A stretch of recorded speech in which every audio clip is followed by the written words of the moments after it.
Next on Currents News, a plot to assassinate Venezuela's Nicolas Maduro. Video of an explosion and the panic that followed is next. Venezuela is an overwhelmingly Catholic country, but the church is struggling under the Maduro regime. Jorge Dominguez will be here for an in-depth examination. A new play is promoting a message of love among all God's children. I'm Katie Anguser, and I'll have that story coming up tonight. Plus, a 21st century teen skilled in taking God online is on the path to sainthood. His story is inspiring. The news starts right now.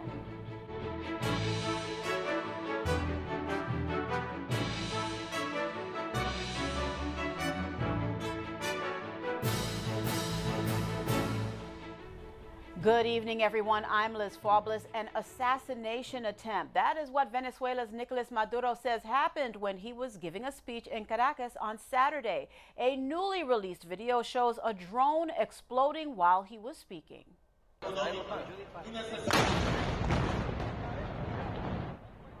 Several people have been arrested in connection with the apparent plot. Maduro is blaming the United States and Colombia for the attack. Those arrested are accused of terrorism and assassination. Hours after the incident, he went on national TV to say he was, quote, victorious over his enemies. Rafael Romo has more. The two explosions rattled President Nicolas Maduro when he was on stage. The socialist leader was in the middle of a speech during an event to celebrate the 81st anniversary of Venezuela's National Guard when the blasts happened. The president would later say that it was an attempt against his life. He blamed far-right elements of the Venezuelan opposition and Colombia's outgoing president, Juan Manuel Santos.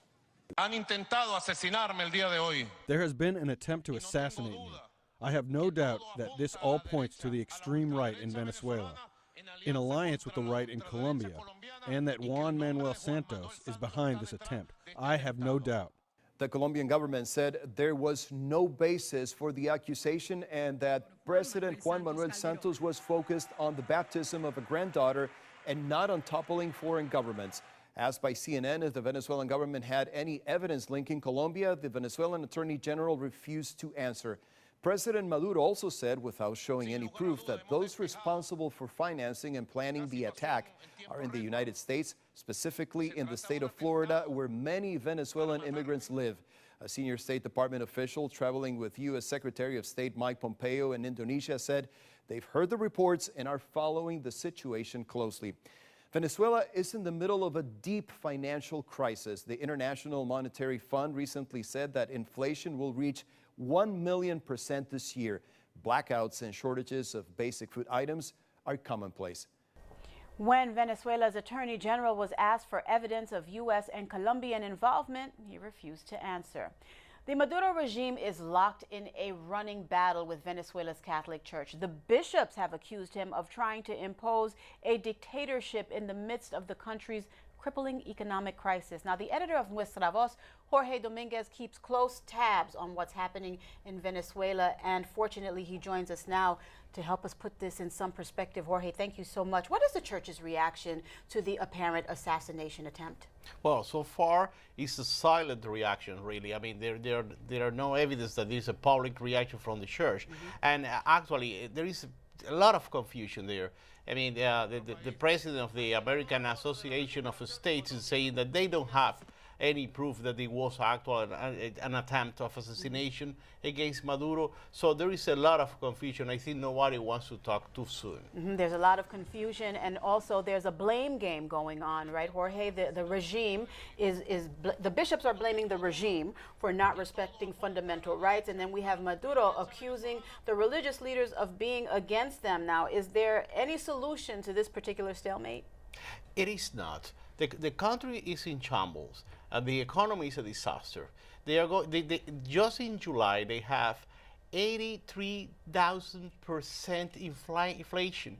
Just in the month of July, almost 600 protests around the country. So they are blaming anybody. And of course they are blaming the church because the church tried to be like the bridge between them and the opposition. But actually the Maduro regime is using the church for dialogue when they need some time. This is the only thing. After they feel a little more secure, they forget everything. They talk about the dialogue period, and they do whatever they want. So when the church, points out that they are not, doing what they said that they was going to do during the dialogue, then they say that the church is an enemy. Now, do you think that the Catholic leaders worry that Maduro could use this apparent assassination attempt for an even greater crackdown on the church and on political opponents?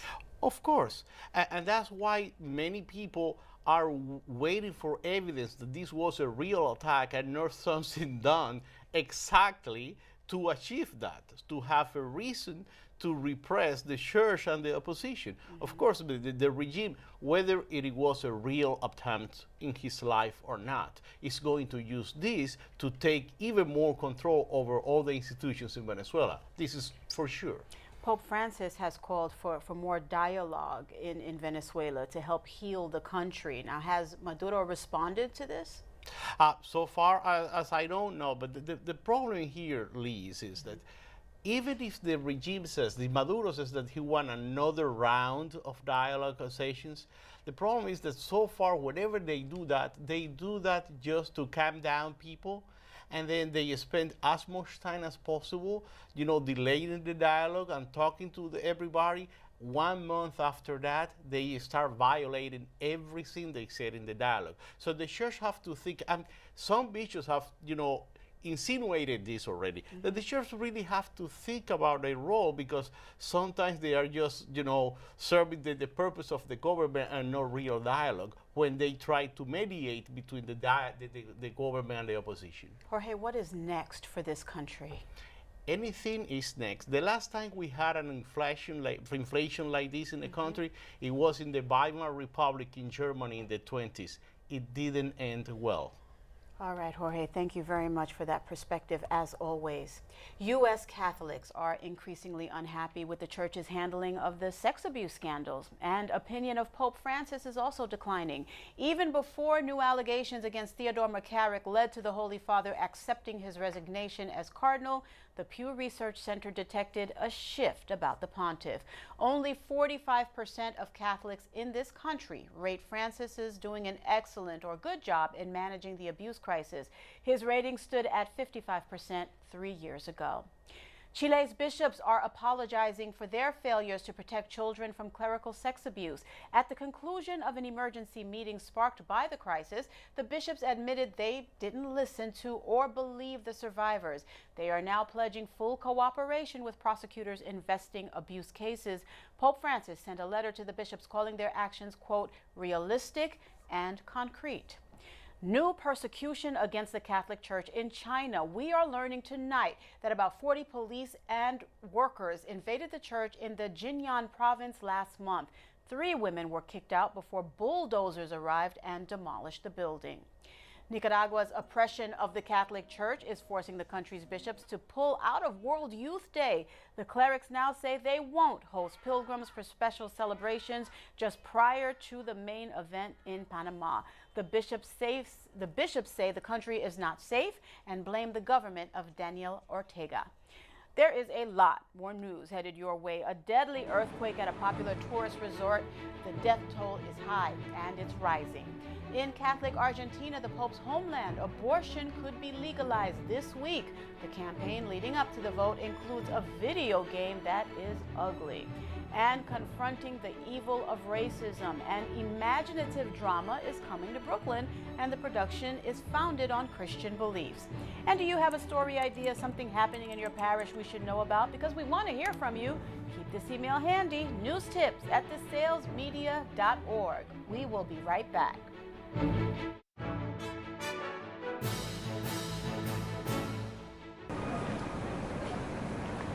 The death toll continues to rise in the Indonesian resort destination of Bali after a 6.9 magnitude earthquake struck over the weekend. At least 90 people have died and an estimated 20,000 have been displaced. The majority of the dead were hit by falling debris from collapsing buildings. Ireland's Prime Minister says he will pressure Pope Francis when the Holy Father arrives in the country later this month. Irish Prime Minister Leo Varadkar is taking aim at church teaching on family life. He says he'll tell Francis that same-sex couples deserve equal treatment in the church. Francis will be in Ireland for the World Meeting of Families. Argentina's Senate will vote on whether to legalize elective abortions within the first 14 weeks of pregnancy on August 8th. Ahead of the referendum, the debate is getting ugly. Abortion activists in the country have designed a video game called Doom Fetito.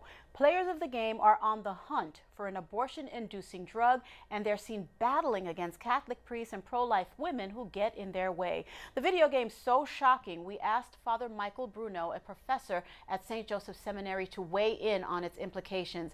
Father Bruno, thank you so much for joining me. Where to even begin? First, your reaction to news of this video game.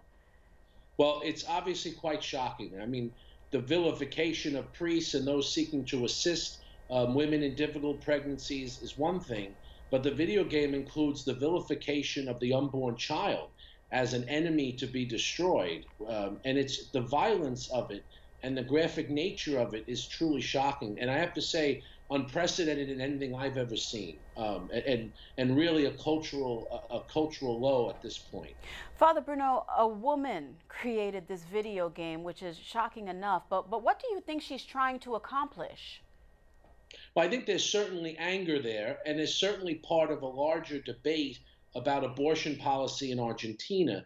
But the issue here is what they consider empowerment, and what this video considers empowerment is really the loss of any sense of the dignity of either the mother or child in this case. And I think it's truly it's a loss of the sense of the human person that is the unborn child and also the mother. And so instead of seeking true empowerment, which would be to uphold the dignity, to seek healing and strength, and to assist a woman in a difficult pregnancy at a difficult moment, to assist the child and welcome it, really it's seeking its destruction in a very graphic way. So really scary. Father Bruno, you alluded to this a little bit earlier. Is this a new depravity, a video showing Catholic priests being attacked? Well, I think one of the reasons that attacks against the clergy, but also others, laity and religious, who seek to defend the unborn and to defend the child in the womb, is part of a larger sort of cultural pushback to a prophetic voice that the church has maintained, a voice that seeks to uphold the dignity of the unborn, the dignity of the aged, of the elderly, the dignity of the person in every stage. And so that pushback is sort of, we've seen that before. I don't think I've never seen the actual vilification of the child in the womb. So not only are we dehumanizing the child, but we're also now making it an enemy where literally it's in the crosshairs of a gun. And it's just the violence and the depravity of it is quite new to me, and I've never seen anything comparable. Father Bruno, I want to end by talking about the conversation. President Donald Trump nominated Judge Brett Kavanaugh for the Supreme Court, as you know, to replace Justice Anthony Kennedy, who's retiring. This has raised the questions about the future of Roe v. Wade and abortion in America. Is the confirmation debate likely to increase the divide in this country? Well, I think we certainly see a clear divide. Even the polls continue to show that. In the most recent poll, for instance, 51% of women were actually against the use of abortion in any case in a recent Gallup poll. And we see that division. I think what more than any discussion of any candidate or particular potential justice, the church has sought to really uphold that the culture and the law should be informed by truly the upholding of a dignity of each person. And I think we see that as the larger goal. It's not so much the backing or the opposition of a candidate, but the discussion should be always, obviously, remembering that our laws should be just. And also, we oppose any use of a sort of litmus test for Roe v. Wade that should seem to disqualify a justice. And in this case, I think it's a challenging thing where a man's faith, in this case, Judge Kavanaugh's faith, is being questioned as potentially dangerous. And I think that's certainly another area where we're seeing a divisiveness. But also, Liz, unfortunately, some of this is predictable because we know, especially from even 1995, with John Paul II, The Gospel of Life. He writes this beautiful document that the culture, the devolution of the culture from this, from a secularization, from a loss of a sense of morality and of moral norms, unfortunately, it's a process that we're witnessing firsthand. All right, Father Bruno, thank you so much. Of course, I can go on with you about this topic for so much longer, but we've run out of time. Thank you for joining us, and I look forward to talking with you again very soon. Good to be with you, and we'll keep praying, everyone. Absolutely. Justice will go on trial in Brooklyn soon. A new stage drama is set to examine race relations with the help of time travelers from history. Currents News' Katie Engesser reports Christian beliefs play a main role in this production. They say, once a slave. An imaginative and timely drama is coming to a Brooklyn stage. Justice on Trial, Black Lives Matter Too. It is the work of playwright Chad Lawson Cooper. The story unfolds in court. I was murdered. A pair of civil rights attorneys are suing the government to win reparations for the descendants of African American slaves. Their case hinges on the famous witnesses called to the stand from the pages of history. Bring back iconic time traveler witnesses like Harriet Tubman, Medgar Evers, and Emmett Till, and they tell their stories on the witness stand. Medgar Evers was a civil rights leader murdered in Mississippi while fighting against segregation. Emmett Till was lynched at the age of 14 simply because he spoke to a white woman.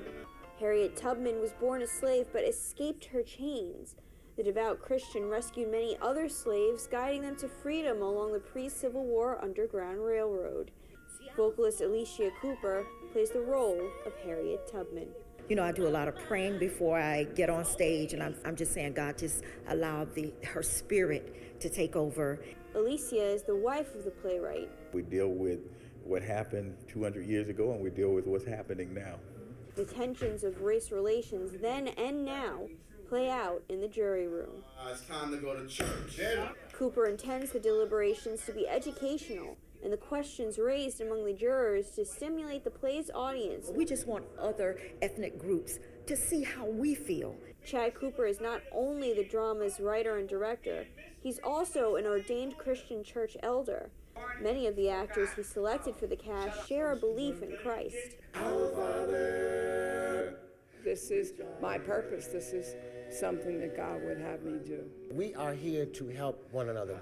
Our main purpose here is to be fruitful, multiply, flourish, and help each other. Am I my brother's keeper? Absolutely. According to the Word of God, yes. This play, we call it 3 words: educational, motivational, and rejuvenate. Chad Cooper hopes the drama delivers a simple yet potent message. I don't have to like you to love you. In Lower Manhattan, Katie Engesser, Currents News. Justice on Trial, Black Lives Matter 2 will be performed on Sunday, August 26th at the Roulette Intermedium, located at 509 Atlantic Avenue in Brooklyn. Call 212-786-6460 for ticket information. World Youth Day is drawing near, and the young people from St. Bartholomew's Church in Queens want to meet the Pope. So they organized a walkathon in hopes of raising money so they can attend the gathering in Panama. They walked from their parish in Elmhurst to St. Patrick's Cathedral in Manhattan. They had another goal as well, to take the prayer intentions of the community to the cathedral's altar. The young people of our community will be getting together next year with the young people of the world. In such a difficult time right now. Those kids continue to raise money for that once-in-a-lifetime opportunity to meet the Holy Father. World Youth Day begins next January. Still to come on Currents News, the teenager who's on the path to be a saint. He used his computer and internet skills for the faith, and the Pope has approved. Time to get ready for school, and Catholic Charities of Brooklyn and Queens put on a very special fun day. We'll be right back.